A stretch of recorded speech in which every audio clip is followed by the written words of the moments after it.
반갑습니다. 북경근대사료연구소를 운영하고 있는 김한근입니다. 오늘 7번째 중구의 보수동에 대해서 소개를 드리겠습니다. 보수동 그러시면은 우선 보수동 헌책방골목을 먼저 떠올리시죠. 근데 보수동의 역사를 보면은 지금은 복개가 되어서 보이질 않지만 보수천과 함께하는 역사가 꽤 큽니다.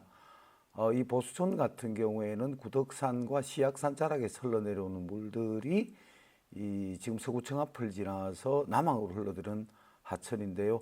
부산의 도심에 흐르는 하천 가운데서도 과거에는 꽤 그 이름이 높았던 곳입니다. 중구와 서구를 경계로 하면서 흐르는 강인데다가 이 하천의 경우에는 거의 평지로 흘렀기 때문에 많은 사람들에게 이 하천과 관련한 이야기들을 많이 가지고 있을 겁니다. 자, 보수동이란 지명 자체가 이 보수천에서 나왔다고 합니다. 보수천은 그 근대개항 이전에만 해도 법수천, 법자에 물수자 혹은 머리수자를 써서 법수천이라고도 불렸는데 근대개항 이후에 법에 보자를 넣어서 보수천이라 이렇게 이름을 했다 그럽니다. 1880년 이때 되면 어떻게 되냐면 1876년에 근대개항이 되고 약 한 4년쯤 뒤가 되겠죠.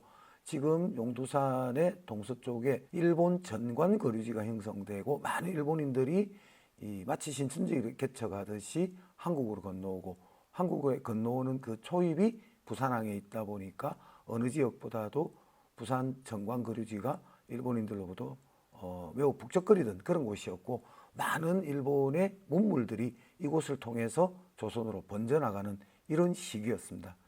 자, 그전만 하더라도 이 외관 시절에 사용했던 우물을 이용해서 이 전관거류지 일본인들이 이 음용소로 사용을 했었는데 인구가 점점 늘어나다 보니까 이 우물의 그 수요에 한계가 생겼던 거죠.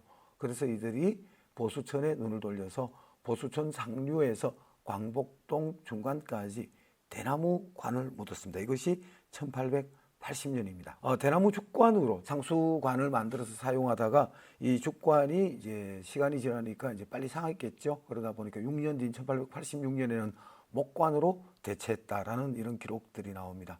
그러다가 1894년이 되면은 이 대나무 홈통관으로 만든 이 집수정에 한계가 생겼다는 것을 이제 일본들이 깨닫게 되고 일본인들이 이제 보수천 상류에 물을 모으는 그 집수정, 그러니까 저수지를 만들게 됩니다.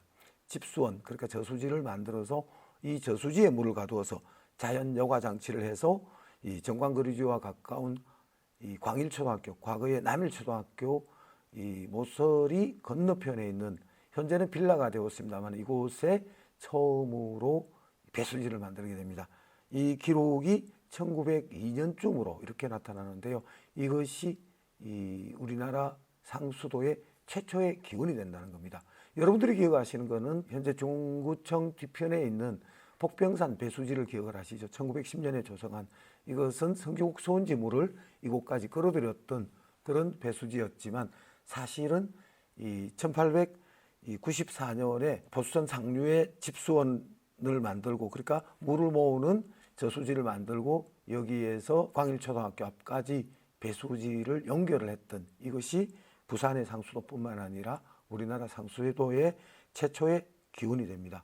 그러니까 여러분들이 기억하시는 1910년의 복병산 배수지보다는 무려 8년이나 앞선 그런 역사가 있었다는 거 기억하시기 바랍니다. 보수천유역 하구를 과거에는 부민포라 불렀습니다. 자, 지난번에 초량에 관해서 얘기를 드리면서 제가 소개를 드렸죠. 지금의 초량은 부산역 있는 일대를 동구 초량동, 이쪽 일대를 초량이라 합니다만은 고한말까지는 남부민동, 즉 그러니까 남부민 방파제가 있는 남부민 일대에서 충무동을 거쳐서 남포동 그리고 동광동을 거쳐서 중앙동을 거쳐서 초량 일대 이 전체 해안을 이 초량항 혹은 초량목이라 불렀기 때문에 이 일대가 전체가 초량이 되었던 것을 고한말 이후로 한 지역에 같은 지명이 두 개 있으면 안 된다. 이게 무슨 이야기냐면은 일본 전관거류지가 생기고 1883년경에 청관거류지가 생기게 되면서 외국과 당시 이제 일본이나 중국과의 교역을 하기 위해서 많은 사람들이 초량 쪽으로 이주를 해 옵니다. 그러니까 근대개항 전까지만 하더라도 지금의 초량은 그다지 큰 집단 거주지가 아니었던 거죠. 수정동과 이 좌천동 일대가 오히려 조선인 밀집 지역이었고 수정동보다는 좌천동이 그곳이 부산 진성이 있었기 때문에 많은 사람들이 거주하던 곳이었고 초량동 일대, 지금 여러분들이 잘 아시는 텍사스 거리 혹은 차이나타운 일대는 과거부터 고분들과 그리고 이제 분묘들, 그러니까 무덤들이 있던 이런 곳이었다 그럽니다. 이것을 1883년에 이 청광거류지, 즉 진화정을 만들면서 이 묘들을 파헤치고 오늘의 이제 차이나타운으로 이제 형성되는 이런 과정들입니다. 이런 때가 되니까 조선 사람들이 이제 이 청관과 외관, 과거 외관이었던 일본 청관 거류지 근처로 이 장사와 무역을 위해서 몰려듭니다. 그러다 보니까 어느 날 신초량이라는 말이 생기게 됐죠. 그러니까 고한말까지는 전체가 초량이라는 표현을 썼는데 근대 개항 이후로 이 현 초량 지역에 사람들이 몰려들면서 그곳을 신초량 그리고 남부민동 쪽을 구초량 이렇게 부르다 보니까 한 지역에 같은 지명이 두 개가 있으면은 헷갈리니까 저쪽을 걸으면은 부민포라 하고 이곳을 초량이라 하자 이렇게 해서 바뀌었다는 이 말씀을 드립니다. 아무튼 이렇게 해서 보수천 하구구역을 이제 부민포라 불렀다 이렇게 얘기를 합니다. 근데 부민은 부자부자에 백성민자를 쓰다 보니까 많은 분들이 하는 이야기는 기록에도 그렇게 나와 있습니다. 이 보수천 하구가 넓은 유역의 어떤 평지를 이루다 보니까 여기에 만석군이 있었기 때문에 이쪽에 부자가 있었다. 그래서 부민포라 불렀다. 이런 이야기가 들려요.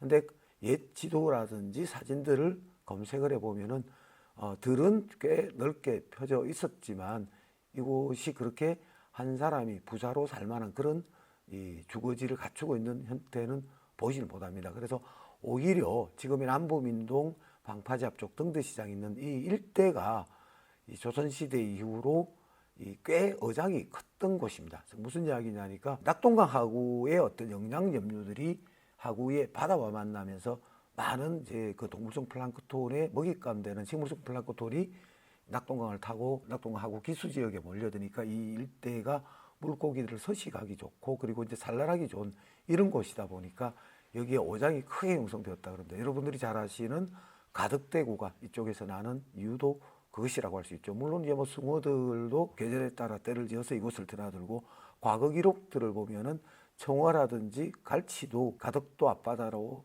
통해서 그리고 낙동하구를 거쳐서 남항을 거쳐서 영도다리 밑으로 해서 북항으로 흘러 들어가는 이런 회유성 물고기들이 굉장히 많았다고 나옵니다. 그러다 보니까 지금의 이 청동 로타리 앞 해안 그리고 중앙동 40계단 앞 해안 그리고 청학동 이런 곳에 정치망 어장이 있어서 많은 사람들이 큰 수확을 올렸다. 뭐 이렇게 나오고요. 이 고한말에서 이 한국 전쟁 시기에 나타나는 남부민동 일대의 사진을 보면은 제법 큰 규모의 기와집들이 있는 것을 볼 수 있어서 이곳이 오래전부터 부를 이루었던 그런 장소였다는 것을 이제 알 수가 있습니다. 자, 지금 이제 남포동, 즉 자갈치 일대는 1930년대 이 남항 1차와 2차 매축에 의해서 형성되었던 곳이라고 이제 앞 시간에 이제 말씀을 드렸는데 어쨌든 보수천 상류에서 물을 끓여들어서 이렇게 이제 이 상수도를 만들다가 나중에 이 구덕산자락에 저수지를 만들어서 이제 상수원을 만들고 그 이후로는 성지곡 수원지에 이 부산 전체가 먹을 수 있는 양의 어마어마한 크기의 어떤 댐을 만들어서 이것이 이 부산의 상수원의 이 본격적인 어떤 이 출발로 이제 그렇게 이제 가집니다만은 보수천을 상류에 만들었던 구덕수원지 같은 경우에 하루에 약 한 2,000톤 정도의 생산량이 되었다 그럽니다. 오늘날처럼 뭐 물을 그렇게 펑펑 쓰던 시기가 아니었기 때문에 이 하루 2,000톤 정도 생산량 같으면은 거의 2,000세대 가까이가 먹을 수 있는 양, 하루는 쓸 수 있는 그런 양은 아니었겠나. 뭐 이렇게 생각하면은 당시로서 이 보수천 상류의 상수원은 어느 정도 규모가 좀 컸었다. 뭐 이렇게 볼 수가 있죠. 게다가 이제 이 보수천 중류와 하류 쪽은 이 물이 워낙 맑다 보니까 일제 시기의 지도를 보면은 양조장이라든지 아니면 주류 회사들이 꽤 많이 형성돼 있었던 것을 볼 수가 있고요. 지금은 복개가 되어서 볼 수 없지만 한국 전쟁 시기에는 이 보수천 주변에 꽤 많은 피난민들이 몰려 살았다 그럽니다. 50년대 후반, 60년대 초반 기록까지만 보더라도 보수천 하천 바닥에 사람들이 주거를 하고 있거나 아니면은 여기에 넝마주이와 같은 소위 도시의 빈민들이 이곳에서 생활했던 이런 기록들도 보이고요.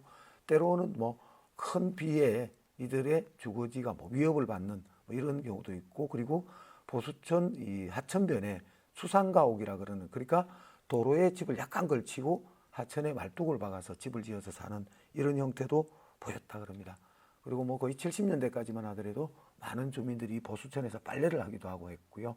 게다가 여러분들의 기억 속에 남아있는 좀 안 좋은 기억이 있죠. 소위 영락교회 아래쪽에 개다리거리라 불리우던 이 보수천에서 동물들을, 가축들을 잡아서 팔던 뭐 이런 기억도 있었던 시절이 있었습니다. 자, 이 부산 축구소는 언제 생겼는가? 1904년에 생긴 것으로 나타납니다. 러일 전쟁 기간 중에 1기가 전쟁에 미치는 영향에 대해서 일본인들이 굉장히 크게 깨달았기 때문에 러일 전쟁 당시에 부산을 비롯해서 전국 여러 군데 이제 기상 정보를 군사적으로 활용하기 위해서 만들었다고 이렇게 나옵니다. 그래서 1904년 3월 7일 일본 문부성 소속 중앙기상대 제1관측소가 설립되면서 부산 측후소가 생겨납니다. 이 부산 측후소 자리는 현재 보수종합상가 인근에 있었는데요. 최근에 여기도 집단 주거지인 작은 아파트로 변하고 말았습니다. 그래서 이 신축 건물, 측후소가 신축 건물을 지어서 복병산으로 옮긴 것은 1934년 1월입니다. 그래서 복병산 기상청, 지금 현재는 부산지방기상청 대청동 관측소가 되어 있습니다만은 배 형태로 되어서 이 복병산 정상 부근에 우뚝 서 있는 이 건물은 1934년에 과거 보수동에 있던 곳에서 이곳으로 신축해서 옮겨왔다고 생각하시면 되겠습니다. 자, 보수동에 가장 오랜 역사를 지닌 학교, 보수초등학교 있죠. 이 학교는 1906년 4월에 이제 당시 부산 공립소학교로 출발을 했다 합니다. 현재의 광일초등학교가 부산에서 제1공립소학교로 출발했는데 이 보수초등학교 같은 경우에는 이 학교에서 즉 보수동의 인구가 늘어나니까 이 학교에 별도의 분교를 만들어서 운영을 했던 거죠. 그러니까 과거에 이제 제1공립소학교만으로 소화가 안 되니까 여기서 소위 이제 대신동과 보수동 지역 주민들을 위해서 학교를 이제 분리를 합니다. 그래서 부산 공립고등소학교로 칭해졌다 합니다.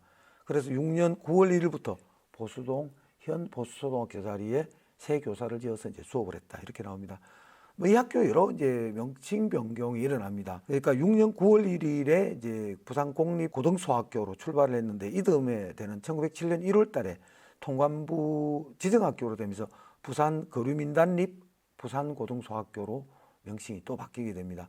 그러다가 1912년엔 조선공립소학교 관제 발표에 따라서 부산공립심상고등소학교 이렇게 또 바뀌고 16년에는 고등과를 폐지하고 이 부산 제5 공립심상소학교로 개칭을 합니다. 자, 그러면 이 학교의 역사는 어떻게 되느냐?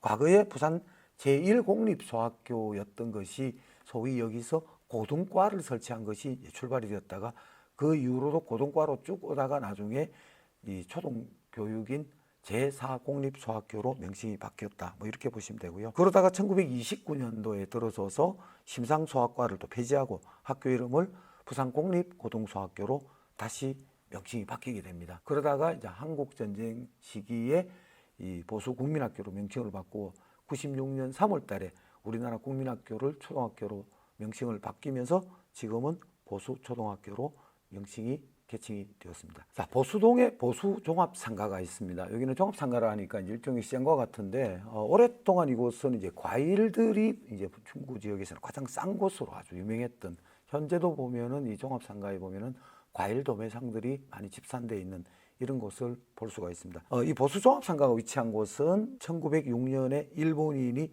죽학양조장을 이곳에 만들었던 곳입니다. 앞에 말씀드렸듯이 보수천의 물이 워낙 맑고 깨끗했기 때문에 이 하천변에 양조장과 그리고 장류 공장이 많았다고 말씀드렸는데 중구 지역에서는 이 죽학양조장이 보수천변에 가장 큰 규모로 이렇게 있었습니다. 그러다가 해방 이후에 우리나라 사람이 이를 인수해서 보수 양조 주식회사로 설립을 했습니다. 이제 보수 양조 주식회사는 보수라는 상표로 위스키, 브랜디, 그리고 이제 포도주뿐만 아니라 보수천, 그리고 이제 보수 사이다 등을 생산을 했습니다. 사실은 이 사이다라는 것이 보면은 한국 전쟁 시기에 우리나라에 이제 보편적으로 만들어집니다.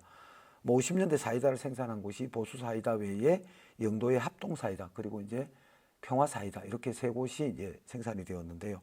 사실 이제 보수 사이다 같은 경우에는 57년도에 사이다에 인공 감미료인 사카린을 넣어서 제조하다가 당국에 적발되어서 뭐 판매 금지를 당한 뭐 이런 상황도 있었습니다. 근데 이 회사의 사이다가 상당히 품질은 좋았던 것으로 그렇게 여겨집니다. 1960년에 이 보수 사이다에서 만든 사이다들이 필리핀으로까지 수출을 했던 이런 곳이기도 했습니다. 자, 보수천 그러면 많은 분들이 이제 검정다리, 즉 흑교 이야기를 하죠. 지금 흑교를 거점으로 해서 이제 서구와 중구가 이제 나누어지는 그런 자리가 되는데, 이 흑교 같은 경우에는 감옥소라 불렸던 대신동의 부산교도소와 또 연관이 굉장히 많이 있습니다. 많은 사람들이 대신동에 있는 부산형무소를 가려면은 이 흑교라 불렸던 검정다리를 거쳐가야만 했던 곳이죠. 원래 여기는 보수교라는 이름이 있었는데 언제부터인가 이 흑교 혹은 검정다리로 불렸다 그래요. 그것은 이 다리에 조성한 재료가 나무이다 보니까 이게 습기에 나무가 약하니까 여기에 검은 골타리를 칠했는데, 그래서 사람들이 흑교 혹은 검정다리라 불렀다. 이렇게 나오는데, 아무튼 이제 보수천은 그 중하류부터 그 소위 수상가옥을 비롯해서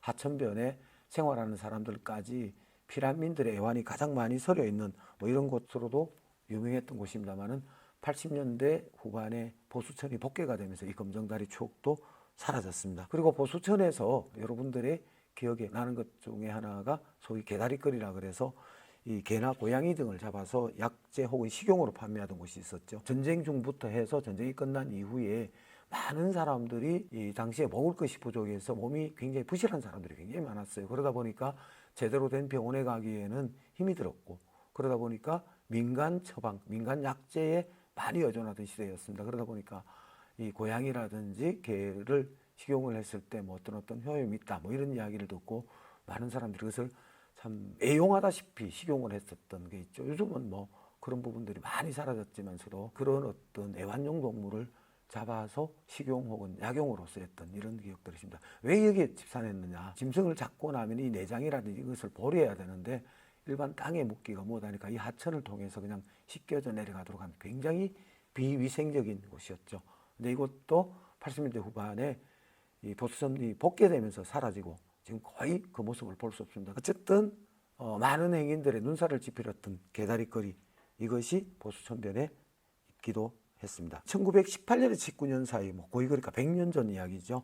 이때 보수동 상가 일대가 소위 색조가로 불리우는 이곳이 있었다 이래요. 그럼 여기가 왜 색조가가 만들어졌냐? 제가 볼 때는 이렇게 유추가 될 수 있어요. 1902년경 되면은 이 일본인 정관거리 지역에 있었던 소위 유흥가들을 지금의 부평동 족박골목 있는 쪽으로 특별구역을 만들어서 외곽으로 보내게 됩니다. 그때만 하더라도 부평동 족박골목 일대가 외곽 지역에 속했거든요. 그렇게 했다가 이것도 점차 이제 시가지가 팽창이 되다 보니까 이것도 이제 주거지로 이제 들어와야 되는 이런 상황이 되다 보니까 1917년경쯤 되면은 녹정, 즉 관울동이라 불리는 곳에 집장촌을 겸한 이 융 태폐업소들을 이제 이전시키는 이런 계획을 세우고 마침내 1912년에 그쪽으로 완전히 다 옮기게 됩니다. 그렇지만서도 그곳에 새로이 정비된 곳에는 집도 새로이 지어야 되었고 하다 보니까 이곳에 들어가지 못하는 영세 아마 유흥주점들이 이 보수천을 따라서 이 색조가를 형성을 했다. 이렇게 지금 볼 수가 있어요.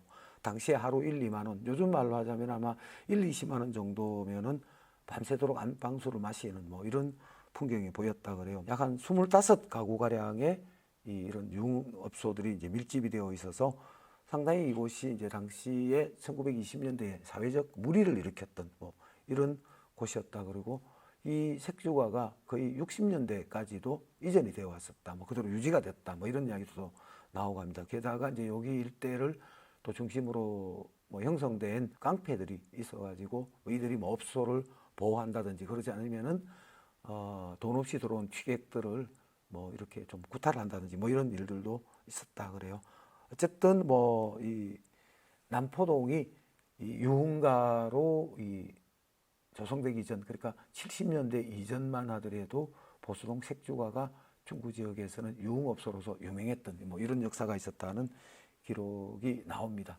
여기도 역시 보수천 복개와 함께 역사 속으로 사라지고 말았죠. 자, 보수동에 가면은 집단 주거지 아파트가 하나 큰 게 있죠. 대림 에이스타운인데 여기 이 아파트는 1994년에 준공됐습니다. 근데 여기는 일제강점기에 부산 지역의 유력 일본인 가운데 한 분이었던 다케시다 류에이라는 사람의 대저택이 있었던 이런 곳으로 지금 추정이 되고 있습니다. 그러다가 해방 후에 적산으로 분류되고 한국전쟁 시기에 이후부터 55년까지는 에린원이라는 고아원으로 사용되었다가 1985년에 에린 유스 호스텔로 또 개발이 되었죠.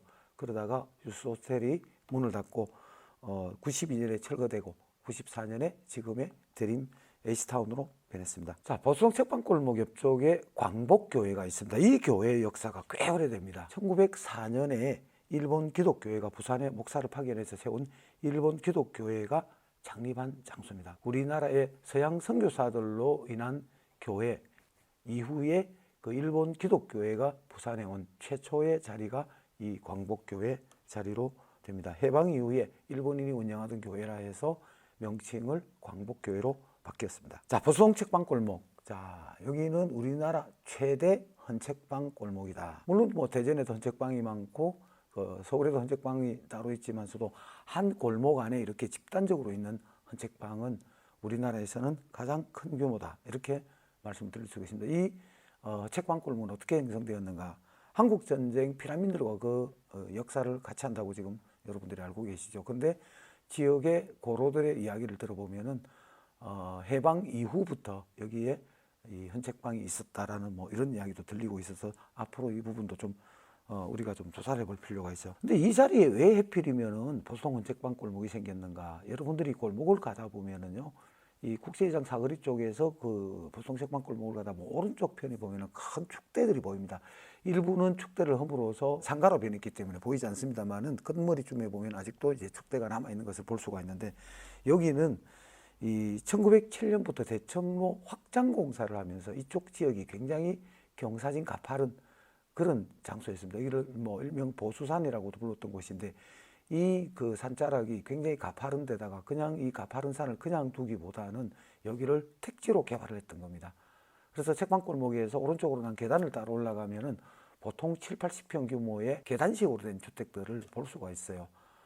당시 여기를 택지로 개발한 일본인들은 남항이 한눈에 보이는 거점지였기 때문에 일종의 주거지를 겸한 별장형으로 아마 집을 분양을 했던 것 같아요. 그래서 지금도 보면은 이 대저택들 아래에 일제 때 쌓은 축대들이 그 위용을 뭐 좀 보인다 이렇게 할 수가 있죠. 자, 이렇게 되다 보니까 산을 깎아서 축대를 쌓고 거기 위에다 집을 짓고 또 단계적으로 이렇게 계단식으로 집을 짓다 보니까 축대 아래쪽이 되다 보니까 그냥 사람들이 다니는 통로에 불과했던 것이죠. 그리고 이 길이 과거에 이 대청동에서 대신동으로 넘어가는 또 지름길이기도 하다 보니까 많은 통행인들이 있는 곳이고, 남의 집 담벼락 아래다 보니까 따로 이 집주인의 허락을 받지 않고도 길가에서 전을 필 수가 있었던 겁니다. 자, 국제시장 자체가 일제 말기에 공습에 대비해서 소위 소개정이었다는 얘기를 드린 적이 있는데요.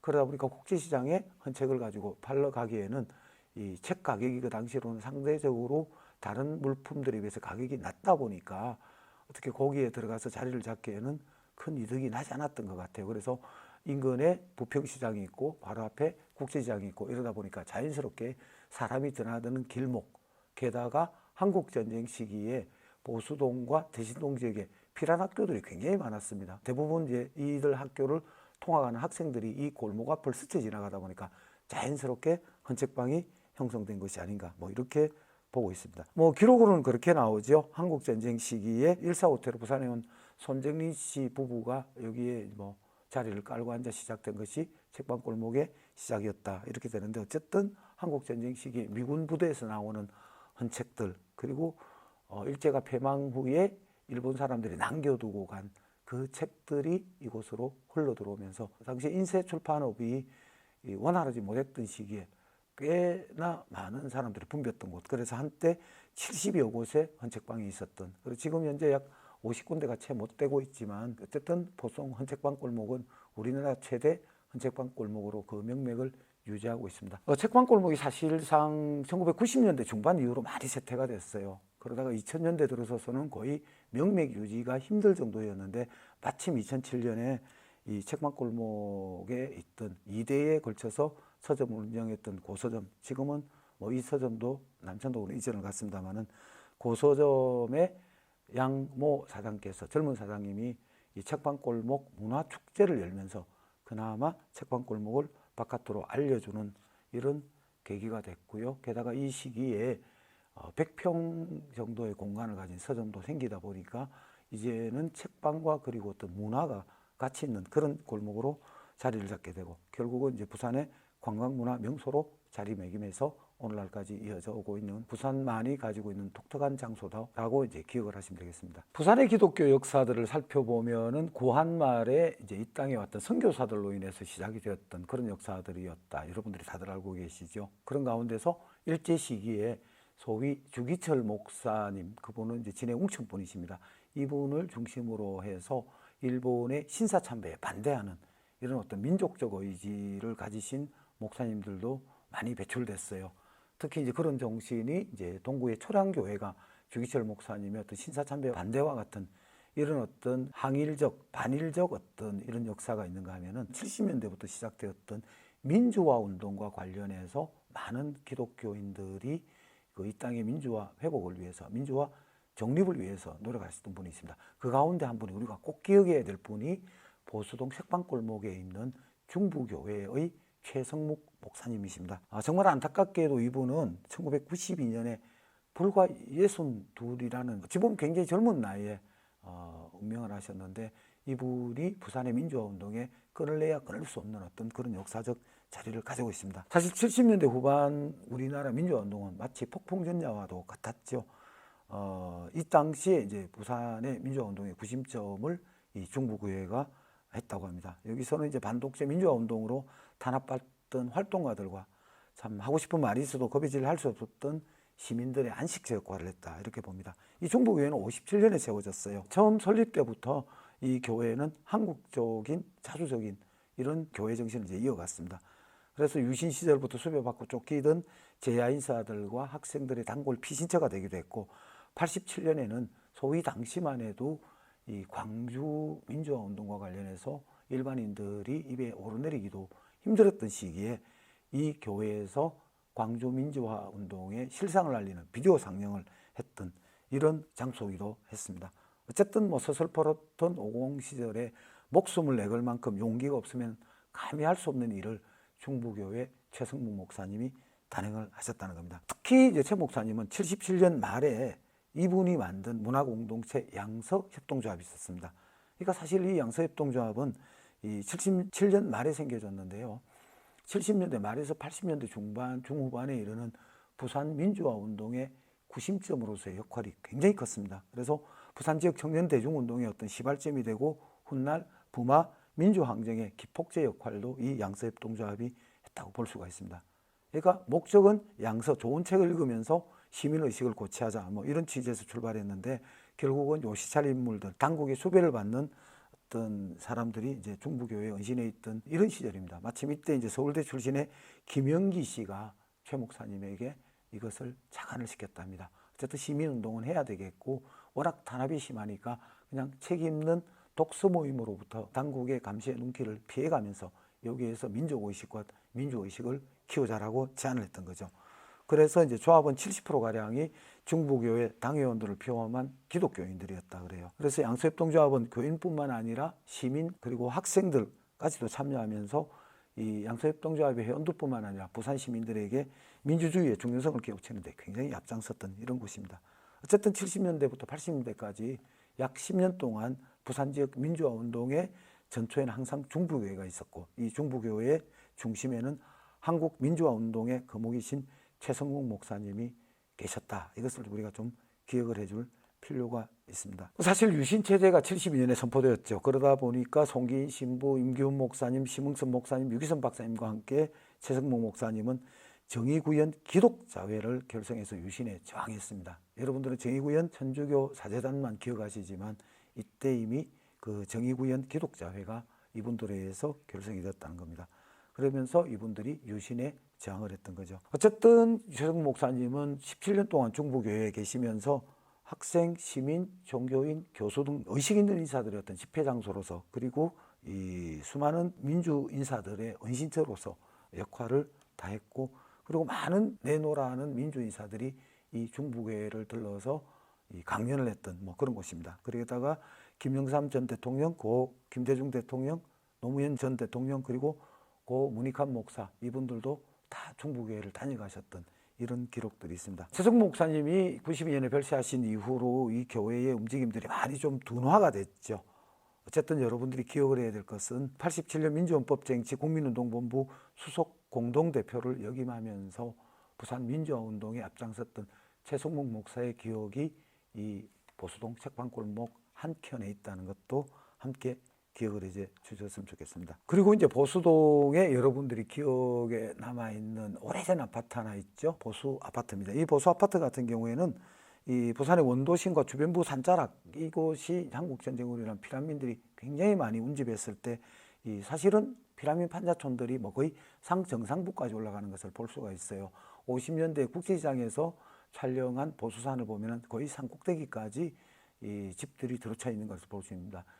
지금은 뭐 이곳이 이제 민주공원이 들어서 이제 주변이 많이 정화가 됐습니다만은 아직도 그 길의 한켠에는 과거 피난민들의 판자촌 흔적들이 남아있기도 합니다. 피난민 판자촌은 한국전쟁 시기뿐만 아니라 정부가 서울로 환도하고 그리고 부산이 62년부터 신부산 건설을 내세우면서 부산 대개조론을 부르짖을 때도 항상 골칫거리가 됐던 것이 이 피난민 집단 판자촌이었던 거죠.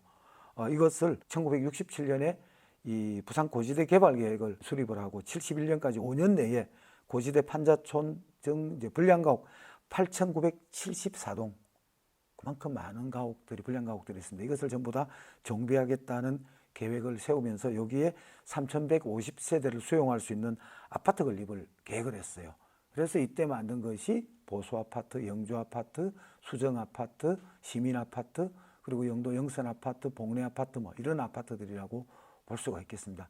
근데 이 시기에 세워진 아파트로 보수 아파트가 됩니다. 현재 이 아파트는 69년에 설립되었고 5개동 406세대 규모의 보수 아파트가 세워져 있습니다. 자, 보수동에 우리가 마지막으로 드릴 것은 이제 보수동 태극도촌 기억하시죠? 태극도촌 그러면 대부분은 감천 문화마을에 있는 태극도촌을 기억하시겠지만 사실은 보수동 산자락 집단촌이 된 것은 48년도에 이 태극도촌이 유입이 된 데서부터 시작됩니다. 거의 한 800세대에 가까운 세대가 보수동 일원에 유입이 됩니다. 그러니까 보수초등학교 뒤편에서 대신동에 이르는 이 산자락에 대부분 충청도 지역이었죠. 충청남도 지역에서 전라북도 지역에 태극도를 믿는 사람들이 집단 이주를 해옵니다. 태극도의 전시는 1921년에 조철제라는 교주가 세운 무극대도에서 시작됩니다. 이 교단이 21년에 설립이 됐는데 이 종교는 우리의 전통 종교인 정산의 한 뿌리로 그렇게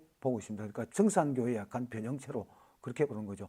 그래서 무극대도를 21년에 설립을 했습니다마는 1936년경 조선총독부에서는 유사종교 해산령을 내리게 됩니다. 소위 신흥종교가 가지고 있는 폐해를 지적을 한다는 이 핑계로 해서 신흥종교들을 굉장히 탄압을 했죠. 그 때문에 거의 해체되다시피 했어요. 그러다가 해방 이후에 이제 전라도와 충청북도 일대에서 다시 부활해서 활동을 하다가 어떤 일이 있었는지 48년도에 보수동 일가 21번지에 본부를 두고 집단 이주를 해오면서 태극도로 교명을 바꾸게 됩니다. 자, 여기서 이렇게 활동을 하다가 한국전쟁 시기에 이 주변에 많은 판자촌이 생겨나죠. 특히 태극도가 48년 이전에 올 때 당시 함께 이주해오지 못한 어떤 개인적 사정으로 태극도인들이 전쟁이 일어나니까 대거 집단으로 또 함께 주변에 몰려들게 됩니다. 그러다 보니까 보수동 일대 산자락의 피난민촌들이 당시 이제 화재 위협이라든지 여러 가지 위생이라든지 교통이라든지 이런 데 대한 취약점 때문에 시당국에서 이전을 요구를 하게 되고 결국은 태극도에서 이를 받아들여서 55년도에 10월 달에 800세대 약 4천여 명이 감천동으로 집단 이주했습니다. 그것이 오늘날 감천문화마을의 뿌리가 되었다. 이렇게 볼 수 있죠. 자, 중구 역사문화 답사 7번째죠. 보수동 편으로 마치겠습니다. 감사합니다.